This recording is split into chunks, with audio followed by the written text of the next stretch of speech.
Pixar's Rules for Storytelling number 7. Come up with your ending before you figure out your middle. Seriously, endings are hard. Get yours working for you up front.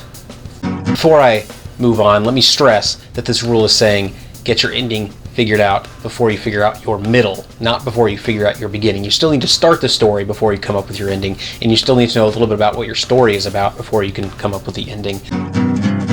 The core message of this rule: you must know the end of your story so that you can adequately develop a well-structured beginning and middle to support that end.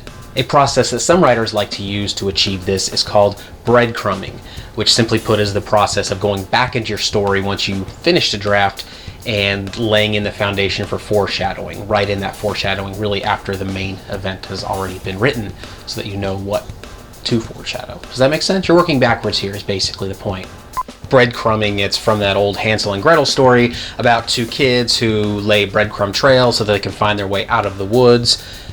But don't think about that origin story too much because it doesn't make a lot of sense, as these kids had no idea what they were going toward as they were leaving these breadcrumb trails.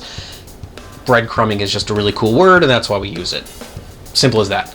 Kurt Vonnegut, that crazy looking guy right there, would approach this concept of knowing your end before you actually get to the end in a slightly different way, from the perspective of the reader. He has said, give your readers as much information as possible as soon as possible. Readers should have such complete understanding of what's going on, the wheres and the whys, that they should be able to finish the story on their own should, say, cockroaches eat the last few pages of a book.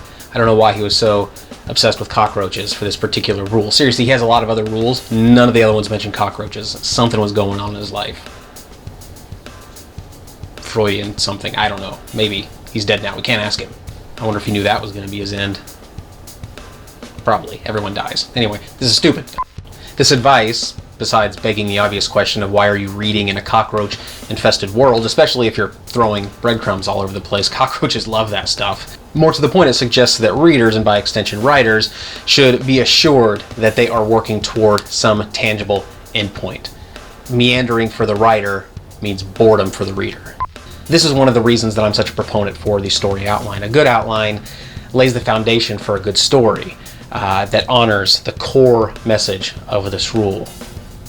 You must know the end of your story so that you can adequately develop a well-structured beginning and middle to support that end.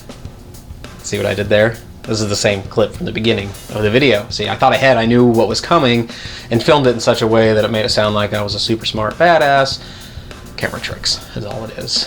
Awesome camera tricks though, right? I'm pretty good at them. Not good at ad-libbing though, as you can see by this ramble right here. I should stop. I'm hungry. I'm gonna get some bread. Crap, I can't find my way to the pantry. I should have brought bread. That's stupid. Sorry.